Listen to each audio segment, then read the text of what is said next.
Today I'm going to talk about some things that are going to pull some strongholds down. This video is not out of anger, but there is such a thing called righteous anger. There's a time for happiness and a time for sadness. There's a time for peace and a time for war. We have to understand when things happen in our life, it happens for a reason. So eventually we'll either speak out or we'll just hide our tail and go under a rock and act like it never happened. And then when you do try to talk about it, people act like, oh my gosh, they are crazy.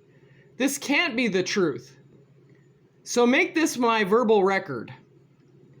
What I'm going to talk about is moving to a specific area where the first doctor that I enlisted to see my children, to help me out when I needed help with illnesses or shots or anything like that children have to have. This individual was in trouble for fen-phen. They had given a thin drug to an individual who ended up passing away. And then I became employed at an agency where I found out this individual was involved in side activity, where there was money being shifted around. And I became the target of the individual and the other person they were doing business with on the side. And I got fired from my job, being left with $2.01, raising two small children. But I was the one that was shamed. I was the one that felt horrible.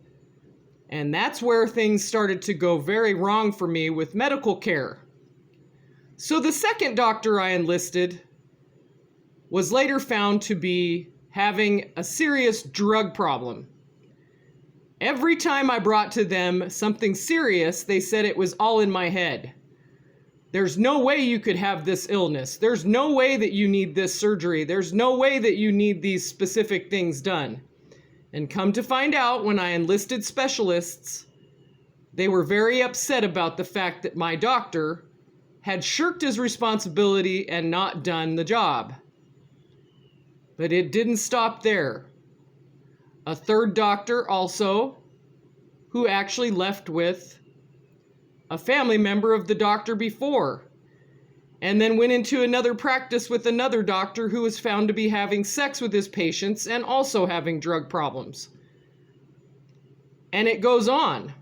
It goes on to where doctors sit down with you, they seem fine for the first few minutes, and then all of a sudden they say, you need mental help, you need Prozac, you need some type of drugs to reset your nervous system so that you'll be calmer, so that I don't have to listen to your truth or listen to the fact that maybe you know more than I do. They certainly don't like it. And it really irritates me, because when you know the truth of the situation, when you've had to have serious surgery and a doctor says it's all in your head, that pain that you're experiencing is not real. Give it a few months. 2 years down the road, you're being hauled away in an ambulance because that doctor shirked their responsibility. They didn't want to order the test that would stop the problem, but in lieu, they would just go ahead and ignore it.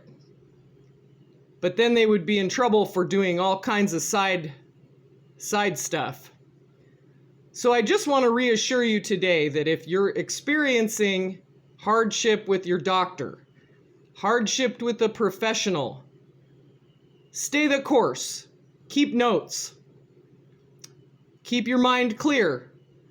Don't let them victimize you or abuse you a second time. If you've already been through something that has been abusive and they turn around and say, there's absolutely no way, this is all in your head. Keep praying, guys.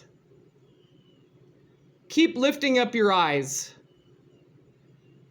Know what you know and stick to the truth.